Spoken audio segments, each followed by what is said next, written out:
my sad story. I'm shot in the chest and I know I must die.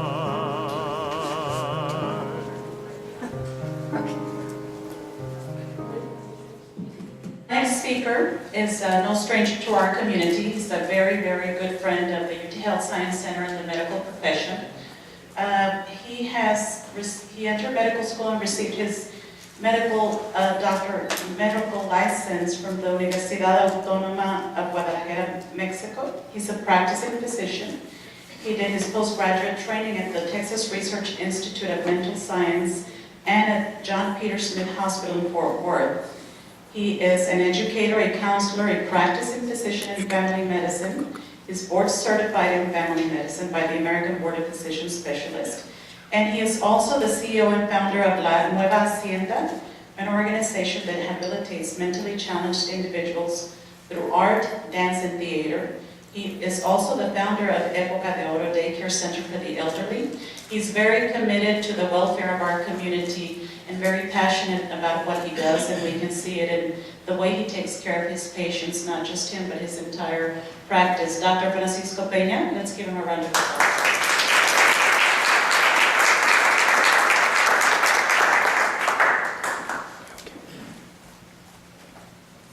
Thank you for the introduction. Let's see, where are we? Right here?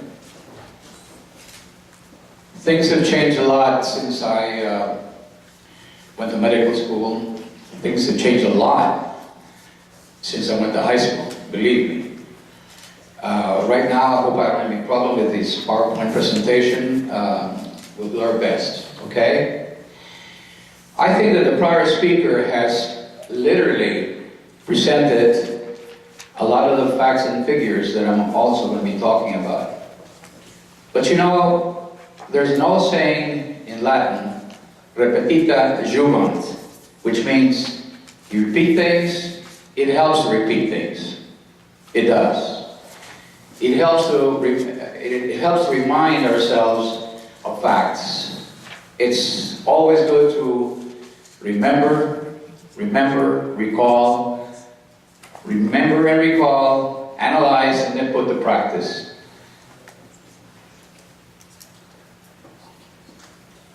Indeed, Alzheimer's disease affects a greater number of people, believe it or not, than cardiovascular disease. It affects a greater number of people than diabetes does. It's interesting. When you realize that over 5 million Americans are afflicted with Alzheimer's disease, you start wondering. When you realize that in the next decade and a half, this number will double, wow, what an impact. What a burden, now and years to come. But let's get started. About 100 years ago or so, a doctor by the name of Alois Alzheimer was the first to identify the tangles and the deposits of amyloid in the brain. 100 years ago. It's interesting that this structural oddity of the brain still remains a challenge. But I'd like to tell you that a great deal of research is going on. A great deal of knowledge has accumulated to this date. And one of the things that fascinates me is the possibility of some kind of antibody, some kind of vaccine that might reverse the process. I know that the prior speaker said that there's not much to be done about Alzheimer's disease. Well, I was impressed by an experiment in which mice were literally infected with the protein that we know is a precursor to the amyloid deposits, the beta amyloid deposits. And sure enough, this mice developed. Within a few weeks, the tangles and the other structures that characterize Alzheimer's disease in the brain. Then, a vaccine. Let's not call it a vaccine. An antibody was applied to the same mice. And guess what? Guess what? The plaques and the tangles disappeared. Isn't that fantastic? That is promising. That is very promising. So, what is Alzheimer's?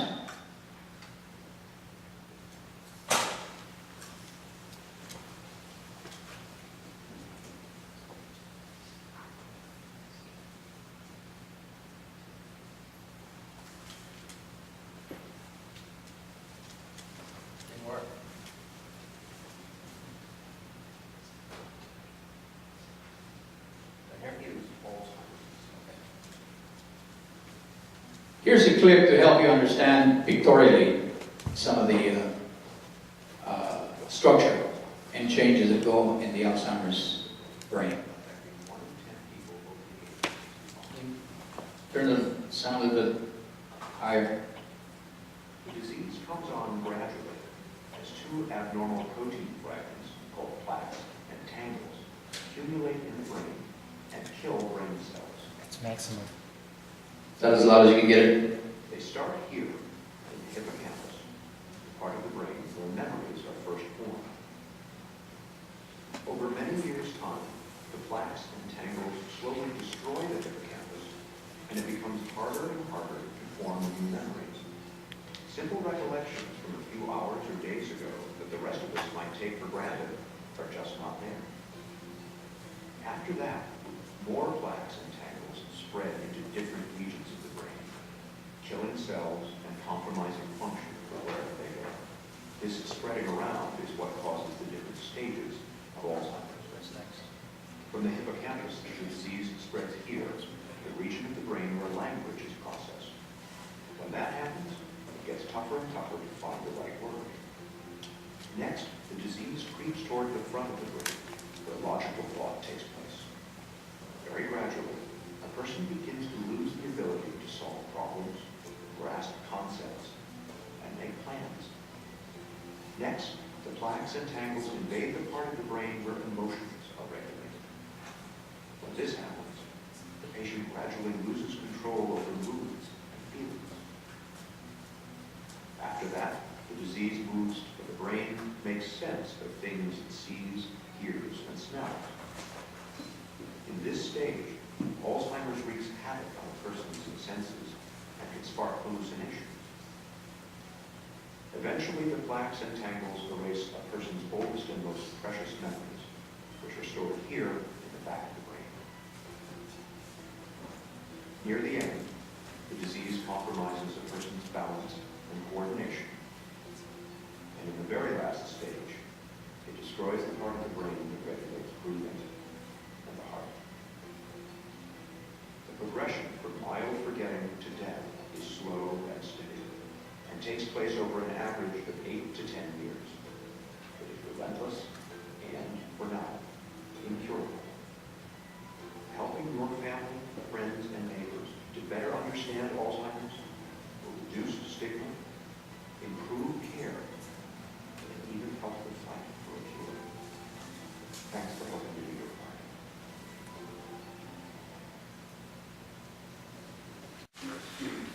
He's clicking from the backwards. Okay, I think we're on track now. You notice that the disease somehow starts in the frontal lobe, and from there proceeds to the hippocampus, okay, where memory is stored. It's interesting. Later on in the talk, I'll tell you about some of the theories regarding infectious disease that talk about this. The interest right now, however, is in the amyloid precursor proteins, APP. I mentioned earlier that there are ongoing experiments where they actually inject these amyloid precursor proteins into mice. These precursor proteins are responsible for developing the plaques. These proteins somehow tell the brain cells to change protein structure and to create these famous beta amyloid deposits. This is quite interesting. And I told you before, in one experiment, they did this with mice. And sure enough, the mice developed Alzheimer's plaques. Later on, they injected the same mice with an antibody. But nowadays, we have certain means of, for example, let's say in the matter of refractory anemia, oncologists are using a certain antibody, if you will, that blocks the gene that causes refractory, that can potentially block the gene that causes refractory anemia. The same thing happened here. Somehow, these plaques that had developed in the brain of mice disappeared. That's fantastic.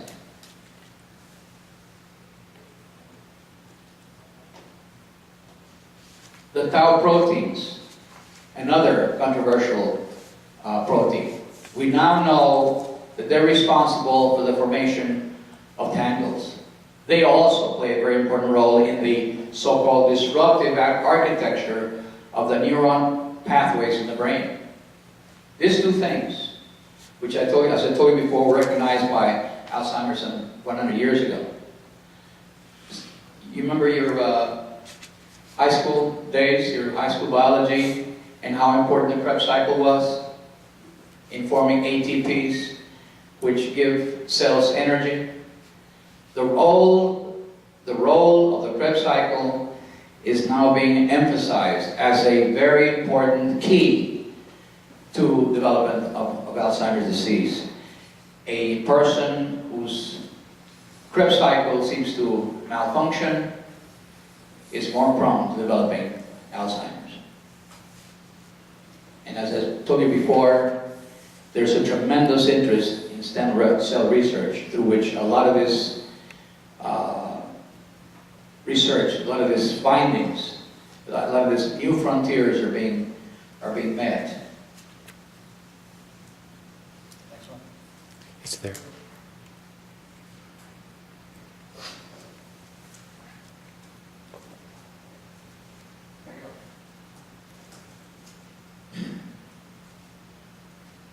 Short time ago, they talked about dementia. What is dementia? Well, not all dementia is Alzheimer's dementia, but certainly a good 60% of all dementias are Alzheimer's dementias. Dementia involves primarily memory losses, short-term, mid-term memory losses, but memory losses that are, as the prior speaker said, are pretty irreversible, pretty permanent. Not just something which involves a stress situation.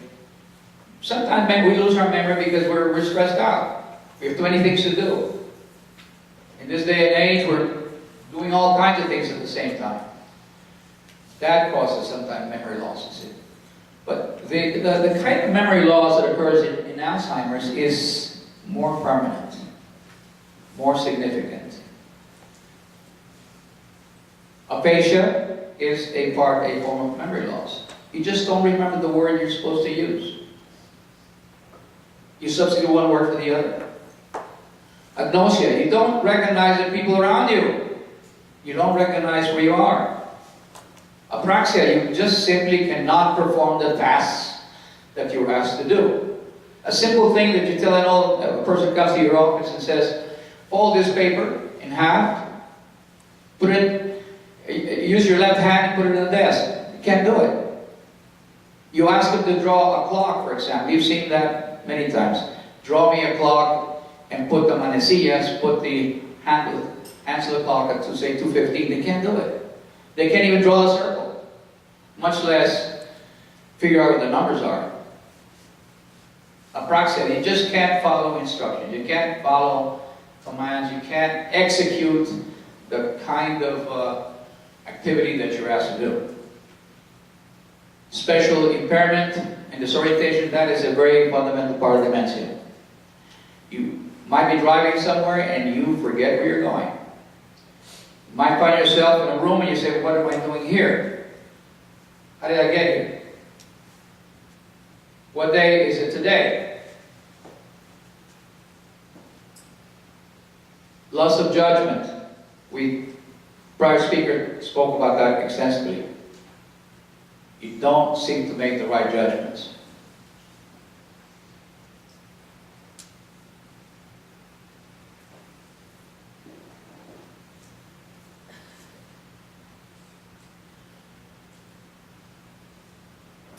There are other forms of dementias.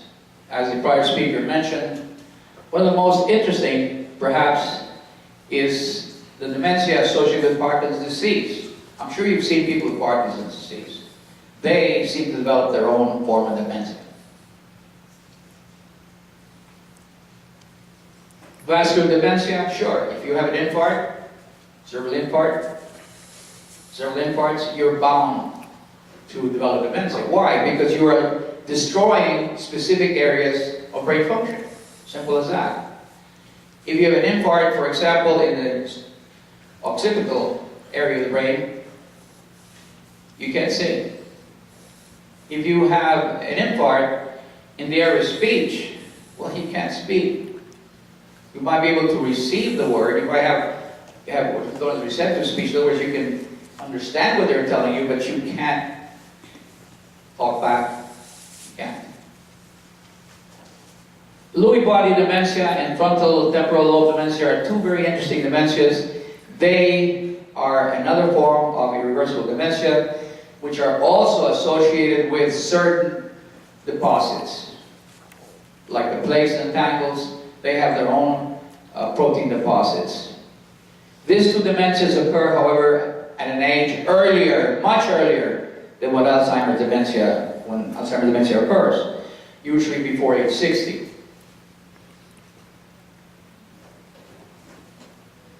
And interestingly, you can detect these dementias nowadays through various means, including some very sophisticated PET scanning. You can detect it. PET scanning through MRIs, scans. You can detect this other forms of dementia, especially infarct dementia. It's easy to detect.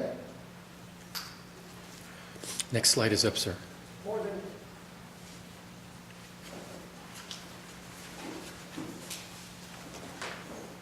As I mentioned before, Alzheimer's disease constitutes 80%, 60 to 80% of the worldwide dementias.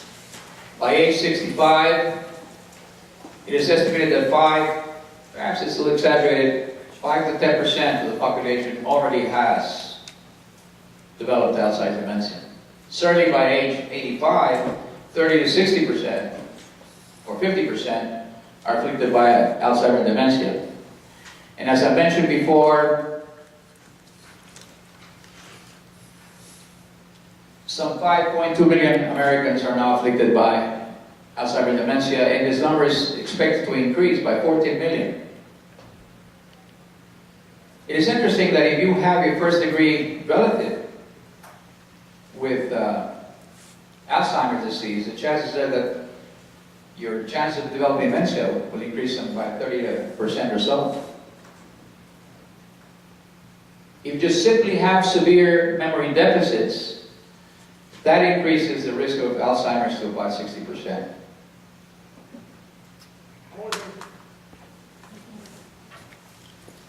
A little while ago, the speaker spoke about Alzheimer's disease and what is the portrait of Alzheimer's disease. This is a very interesting clip that I got from CNN, and I found it quite interesting. I'd like to share it with you. Million Americans live with Alzheimer's disease. It's a long, hard road, not just for those who suffer from the disease, but also for the caregivers, children tasked with caring for an increasingly dependent parent. 4 years ago, ABC had the chance to put cameras inside the Texas home as a couple took on this terrible challenge. And my co-anchor, Cynthia McFadden, has followed the family ever since. Cynthia? Terry, one of the things we learned over these years is just how little most of us really understand about the disease itself. I thought I knew a lot about Alzheimer's. But after Blaine and I took part in an experiment simulating what it's like to have the disease, I found out I didn't. It was 12 minutes that changed my life. I love you, Mom. Blaine Wilson's mother, Luanda, came to live with him 4 years ago. He just married his new wife, Georgia, 5 weeks earlier. Blaine soon learned it was much harder than he thought. Oh, God. Blaine! She's going to drop her car. And later, she did. She lit fires. She wandered off. But Luanda doesn't look sick, and she often seems fine, which makes it hard for Blaine and Georgia to understand how limited she really is. And that leads to frustration and resentment. Just tell her wash it, clothes. I'm trying to wash it. I already heard her, but she knows what to do. Are you afraid? No, I'm not afraid. You know what I mean? It's my mother. You don't understand.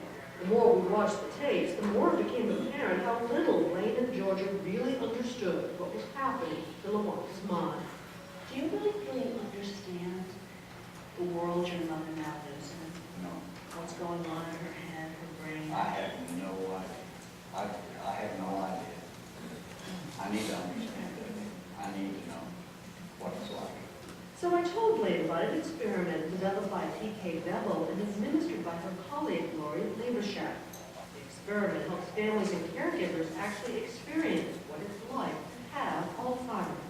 I understand it's a pretty rough experience. It needs to be experienced. It'll help me to understand. I would love to. I agreed to undergo the experiment with him. Could you have a seat, please? Our journey into another world begins here, in this bedroom, where Blaine and I are suited up with some deceptively harmless-looking devices.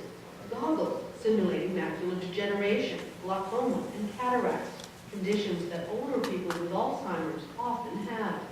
Likewise, latex gloves are placed on our hands, and our fingers are taped to make our hands feel arthritic, clumsy, hard to bend. Remove your shoes. A substance is placed inside our shoes to make it harder for us to walk. That is uncomfortable. And on our heads they place earphones, which emit an incessant jabbering, a clamor of noise that some Alzheimer's patients say is constant. Individuals with dementia say, we're hearing all this stuff, and they can't turn it off. Then we're each given 5 tasks to perform, and only 12 minutes to accomplish them. I'd like you to find the tie and put it on. I can't hear you. Blaine has a hard time concentrating from the start. Your time begins now. As he enters, Blaine is immediately disoriented. He staggers, reminding us of the way his mother looked on our tapes.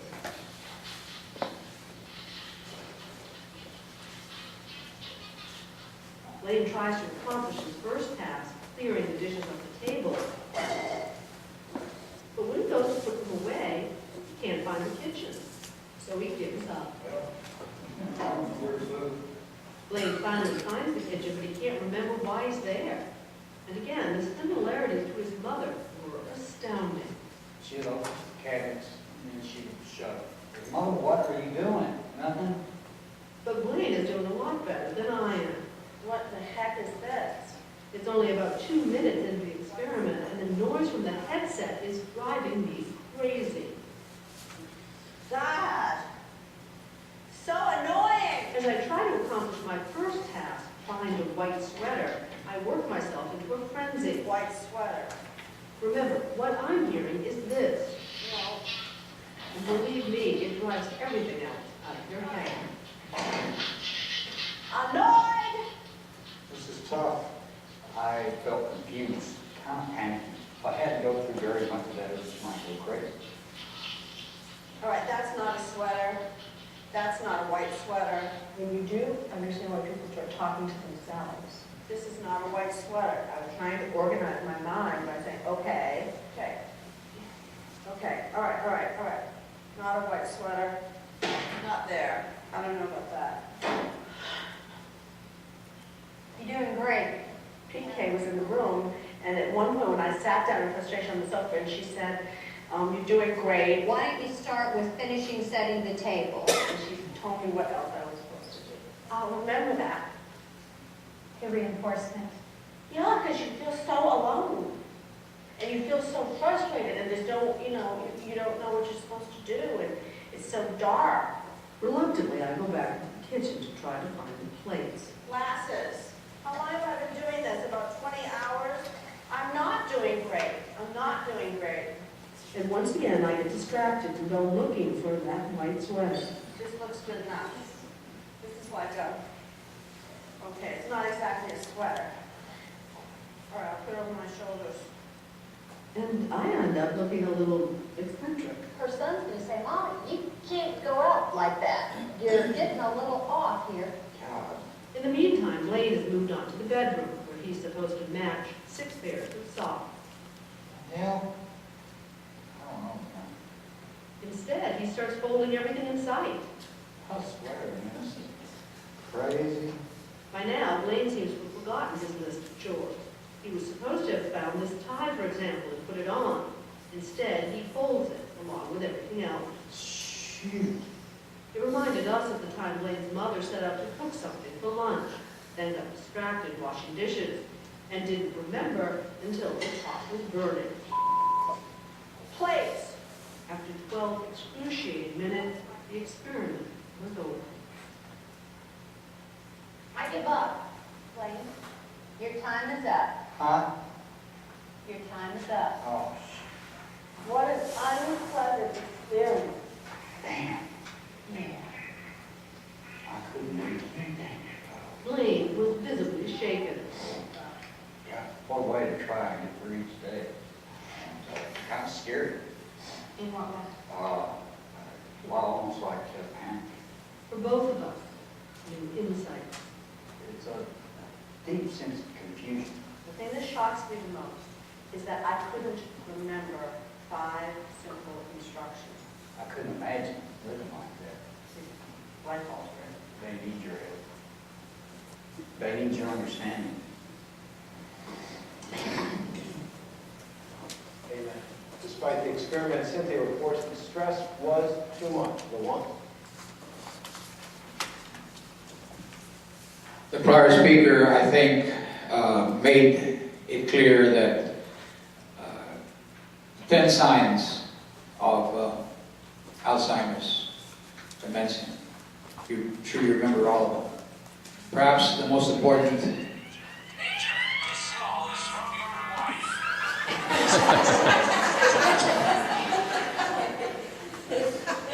That's a cute one, isn't it? My grandchildren put that on for me. So among these 10 signs and symptoms which create the portrait of Alzheimer's, as you know, is memory loss, poor judgment, planning, inability to follow tasks, losing your way, wandering. Later on in the course of the progression of the disease, agitation, paranoia, and finally, of course, the Alzheimer patient becomes really a totally dependent person. I'm sure you've seen that. They just sit there and are fed, bathed, and clothed. They lose all sense of what they're supposed to do in terms of activities of daily living, in terms of personal care. That is a portrait, unfortunately, of Alzheimer's disease. Memory is sometimes a funny thing, right? We always emphasize memory. Grandpa says, looking at grandchild eating ice cream, tells Grandma, Grandma, give me some ice cream. Ice cream, ice cream, ice cream. Why do you repeat this, says Grandma? Because you have Alzheimer's, I'm sure you'll forget what I'm asking you to do. A little later, Grandma comes back. Here's a hot dog you wanted. Says, I knew you had Alzheimer's, I knew it. You forgot the mustard.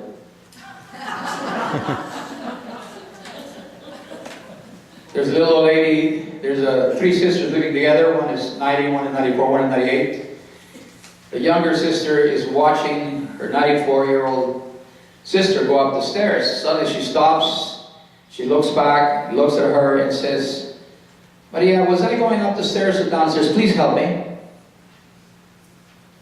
Maria looks at her. In the meantime, the 98-year-old sister comes out of the bathroom with a robe, wet hair, and says, you know, I don't remember whether I took a bath or not. Will you help me?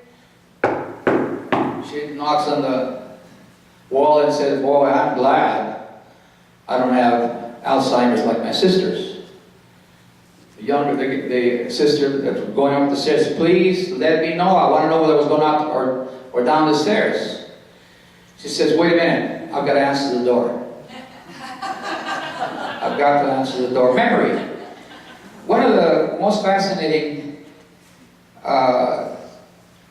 things that I've seen that emphasizes this business of memory is that movie called here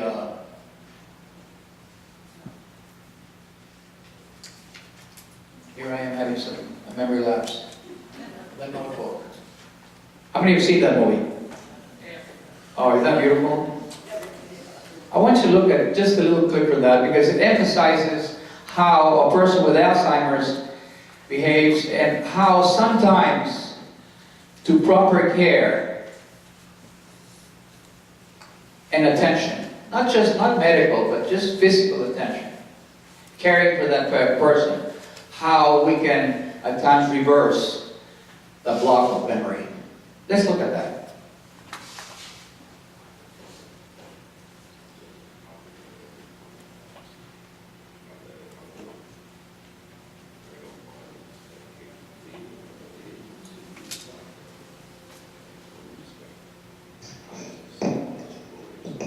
You remember the movie?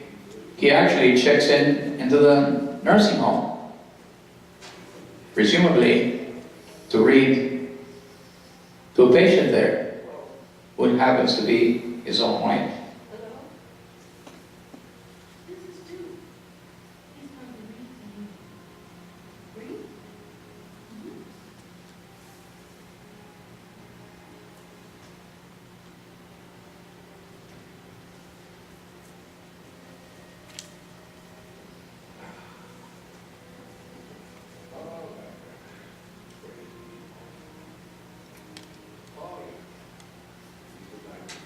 Can't raise it. Basically, he's telling her that he'd like to read a story to her about two young lovers, how they met,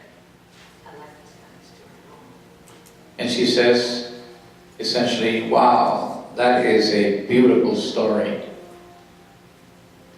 What a beautiful story. But she doesn't remember that it's her own story.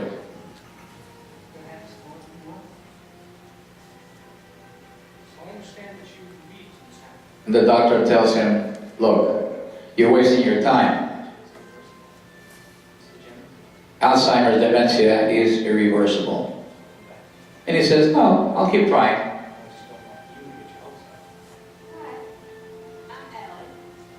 And here's her family visiting with her at the nursing home. She doesn't recognize any one of them.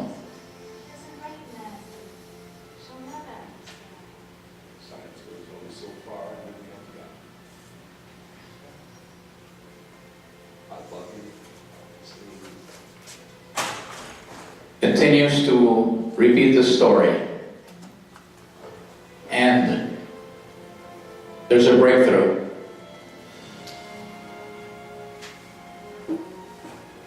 She remembers. She remembers the moments they spent together. She remembers how they met.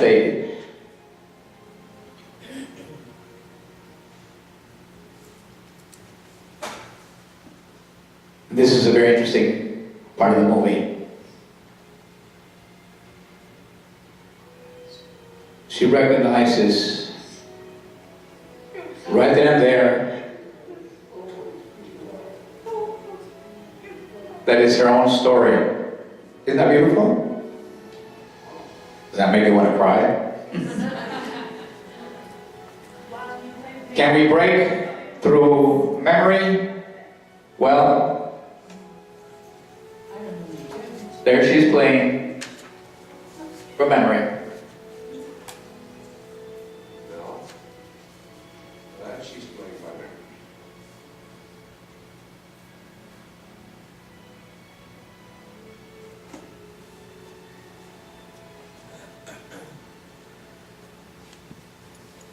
Remember how they dance in the street? If you haven't seen that movie, please see it. It is a beautiful reminder of what memory loss can be, how Alzheimer's disease can affect the human being, and how we can, through personal care, not so much through medical management, but through personal care, reverse some of these memories. It's a very touching story, you have to admit that.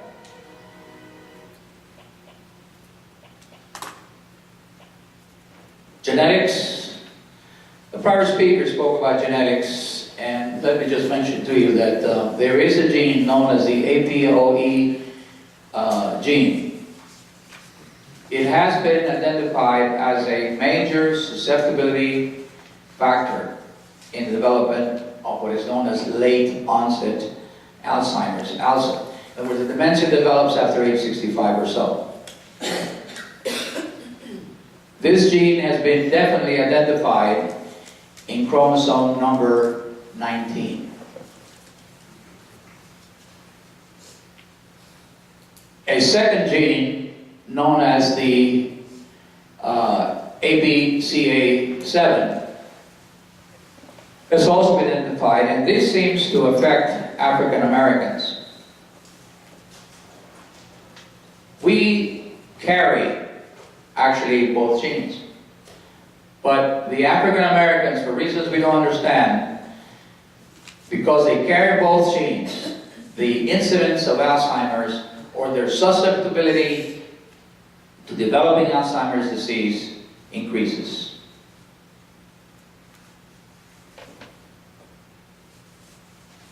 And I've mentioned before, if you have a first-degree relative with Alzheimer's, there's a 10 to 30% increase risk in your developing Alzheimer's. A very interesting story has to do with a group of families in Colombia. This family seemed to develop Alzheimer's disease, or as they call it, la bobera, as early as age 30. Definitely by age 40. They have full-blown Alzheimer's disease. These populations have been the object of study now for a number of years. It is said, it is believed that perhaps because they intermarry among themselves. It is a closed population.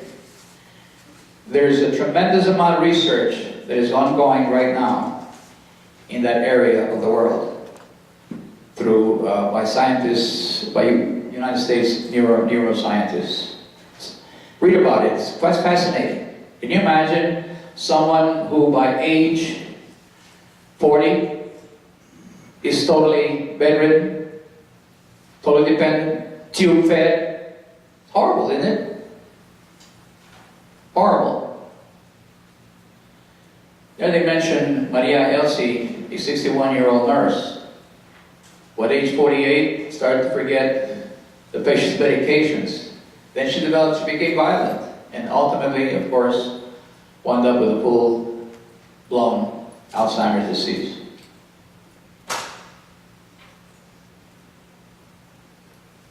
Another interesting,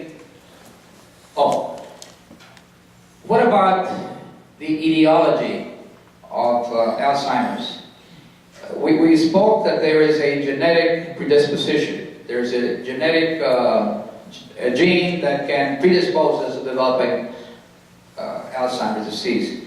But you know, in one of the lectures that I attended a few months ago, a speaker talked about something that to me was extremely fascinating. He mentioned that it was possible that Alzheimer's could be an infectious disease process. You've all heard of mad cow disease? Yes? This disease is instigated by a protein-like substance called a prion.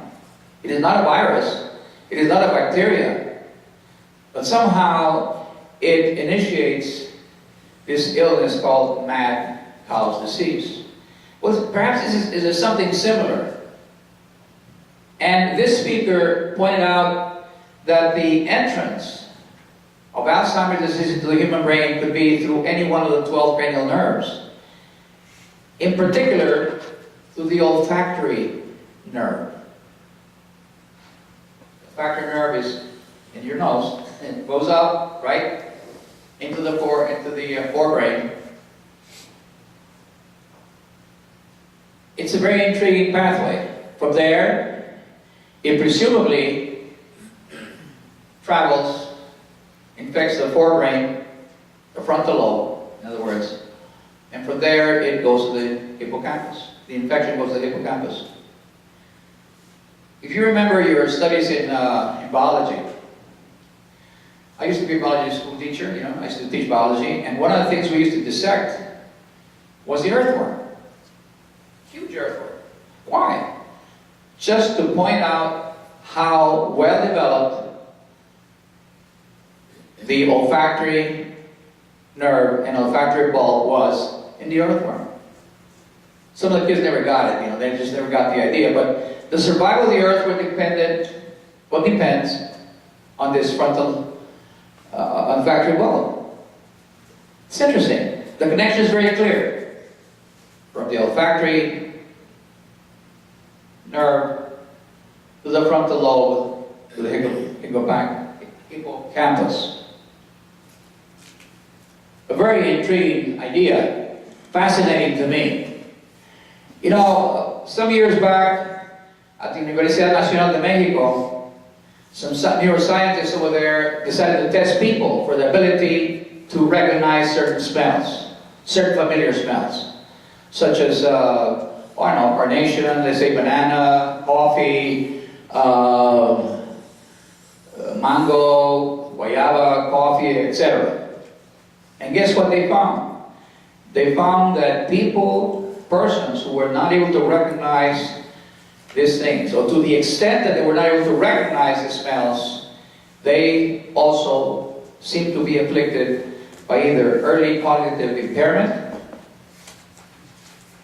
which precedes Alzheimer's dementia, or Alzheimer's dementia itself. This is interesting. This is quite interesting. Once again, it brings out the idea that somehow the olfactory nerve plays a very important evolutionary role. Isn't that something to compare ourselves to the earthworm? Okay. The nun study is of particular fascination. A group of nuns who live at a monastery, you know, in Mankato, Minnesota, agreed to participate in a study of Alzheimer's. They were tested with regard to ability to perform daily activities of daily living. They were tested with regard to their ability to actually do some very complex tasks throughout their lifetime. The nuns' ages were anywhere from 80 to 107. Would you believe that? It was interesting that the final outcome of this study, and it's an ongoing study by the way, seems to be that the nuns that were active physically and intellectually preserved their ability to perform. And what is more interesting is that those that died and had donated their brain when they studied their brain, they found as many tangles and as many structural deficits as in a person with Alzheimer's disease, and yet they had not lost their ability. That is an interesting story, isn't it? I was asked to talk about how to cope with the comorbidities of Alzheimer's. Well, somehow I got really intrigued more by the Alzheimer's disease process itself and gave this perhaps lesser time. But let me try to summarize it as best as I can in the few minutes that I've left. Number one, there's no question that optimizing a person's health is the key to the prevention of the advance of Alzheimer's disease. We're going to get it anyway.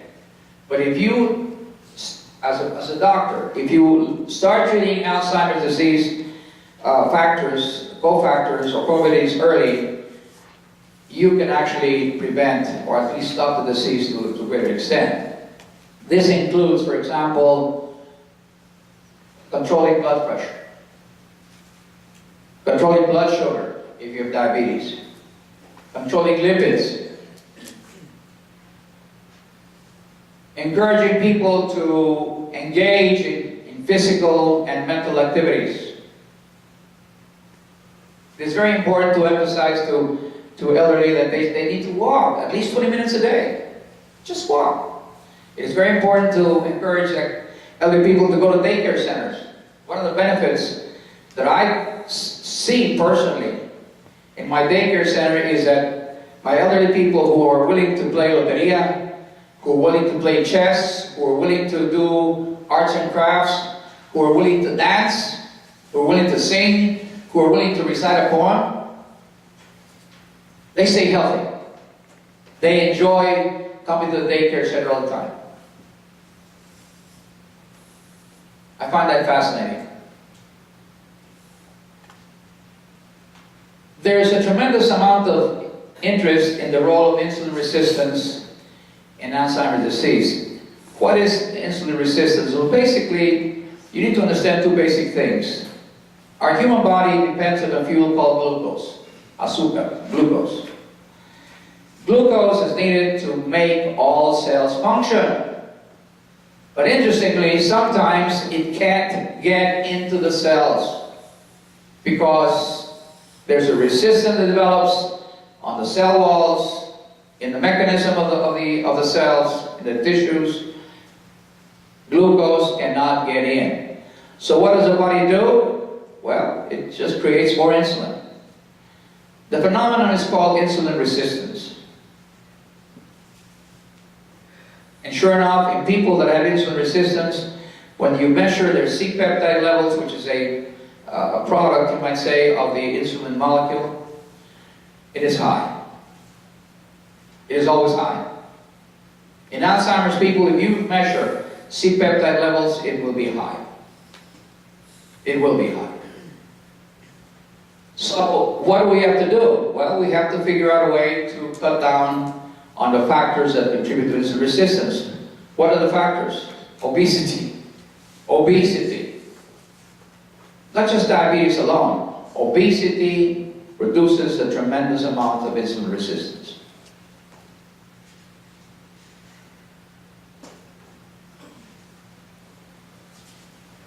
There's a bunch of studies that show that people with cardiovascular disease have a 5 to 10-fold chance of developing Alzheimer's. People that are obese, kids, young kids that are overweight, become forgetful. We know that. They can't seem to learn. Somehow obesity in school, not all the time, but in many cases contributes to learning difficulties. When I see a kid that's overweight, with the typical markers of acanthosis nigricans, some of your nurses here, and I measure C-peptide levels, they're always high. I measure the CRP, the C-reactive protein, and it is always high. So it tells me something. There's got to be something going on in these kids that seems to interfere with their learning process. Is this a form of very early dementia? I don't know. But it certainly gives you something to think about, doesn't it?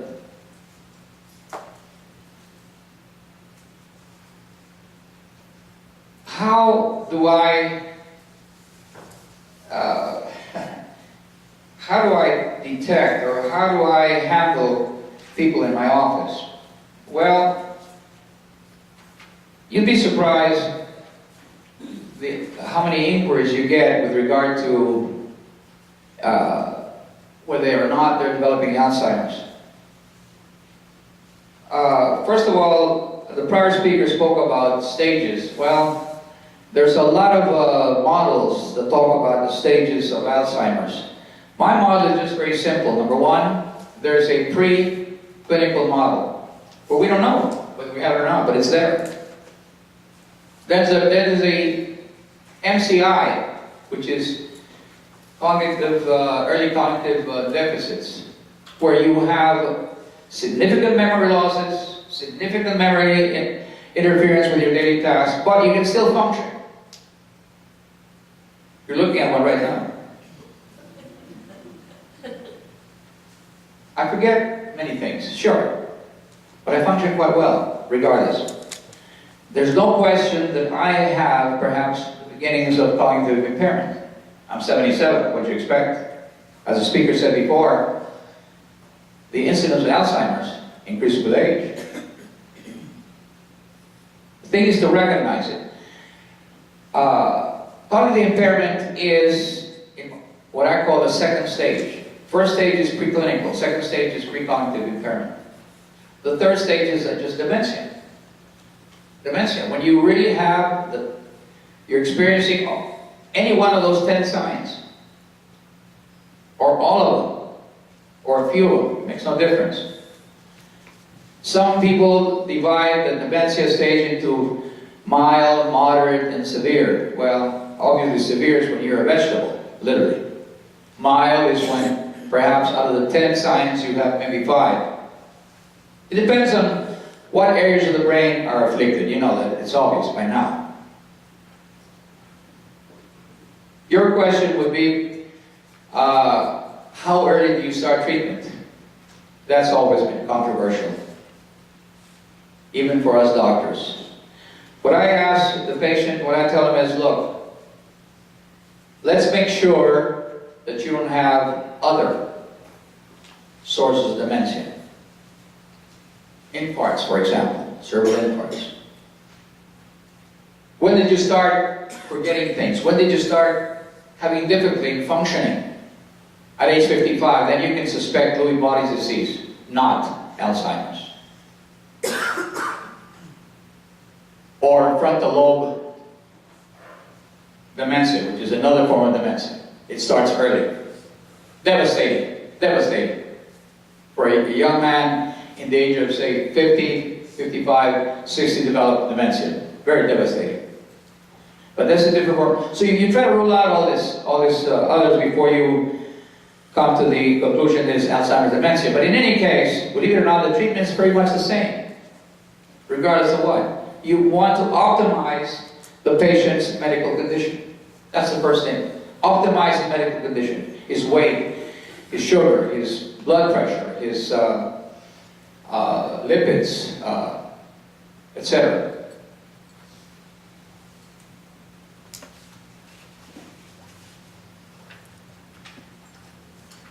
There are some studies out there, by the way, some very fancy studies, not just MRI scans.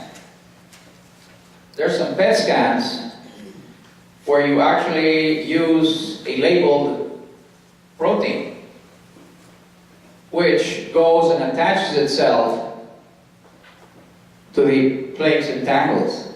There is that research available now. It's a little expensive, but it's available.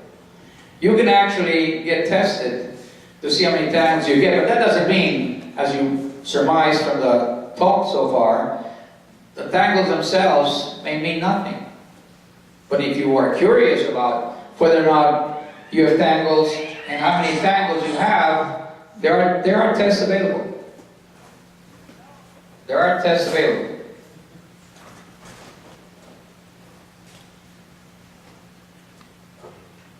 One of the things I like to play with is the draw a clock test. Are you familiar with that? It's very simple. Person comes to your office, they suspect that they have, or you suspect just by watching them walk, by watching them talk, that they have early cognitive deficits. What do? You ask them to draw a clock. Very simple. Draw a clock and put the manecillas, put the handle, say, at 2:15. First of all, many of them can't even, says, what did you say? Draw a clock. They're just looking at you. They look at you. So then you do a circle for them. Or you tell them, what is this? If they say we don't know what it is, then you know they're off, right? If they don't know what a clock looks like, or a wristwatch looks like, forget it. And there's a point system to that, but it just gives you an idea. If they're able to put everything in place, the numbers in place, in the right sequence, the right time, if they're able to do all 5 tasks, they're free. What if they do 4? It's still okay. If not, it's still okay. There's another test that I use in connection with my initial evaluation. Besides talking to them and asking what their problems are, what behavior problems they're having, what memory deficits they're having, I also ask them to remember just 3 words. For example, manzana, apple, table, centavo. 3 words. Then I ask them to draw the clock, so to distract them a little bit. After they do or they do not draw the clock, I ask them, what about the 3 words that I asked you? If they can't do it, they've got Alzheimer's. I'm sorry, they've got dementia. Okay? They've got dementia. A very interesting tool, very simple, but certainly it takes more than that to make a diagnosis, believe me. It takes a lot more than that. Then the patient needs to decide whether or not they want to accept the few medications that we have available to treat them.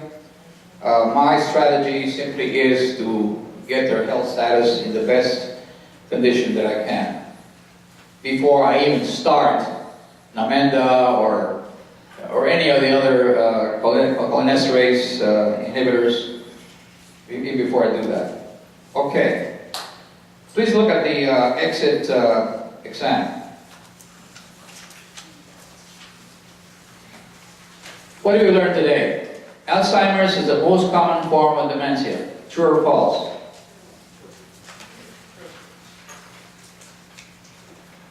You say true.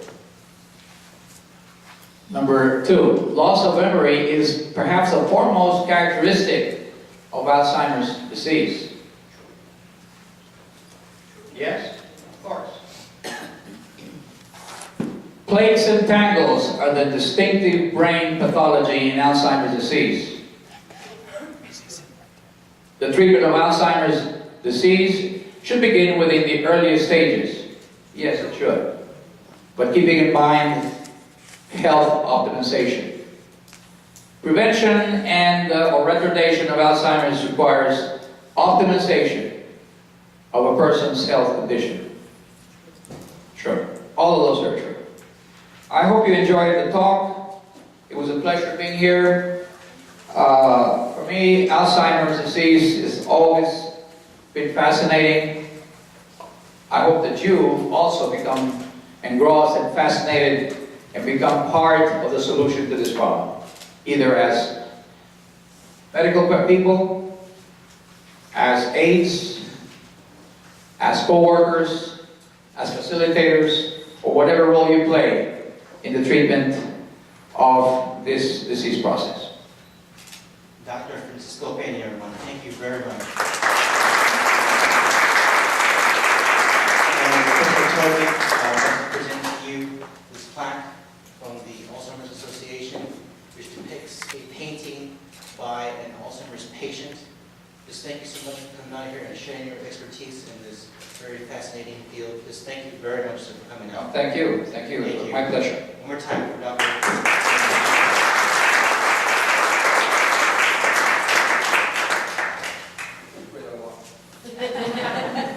Okay, so we have a break. We'll resume at approximately, let's see here, it's 10:30, and we have a 15-minute break, so 10:45 we will resume with our next speaker. Please visit the booths outside, get up, stretch, walk around, have some more snacks at the breakfast booth, and we'll resume in about 15 minutes. Thank you.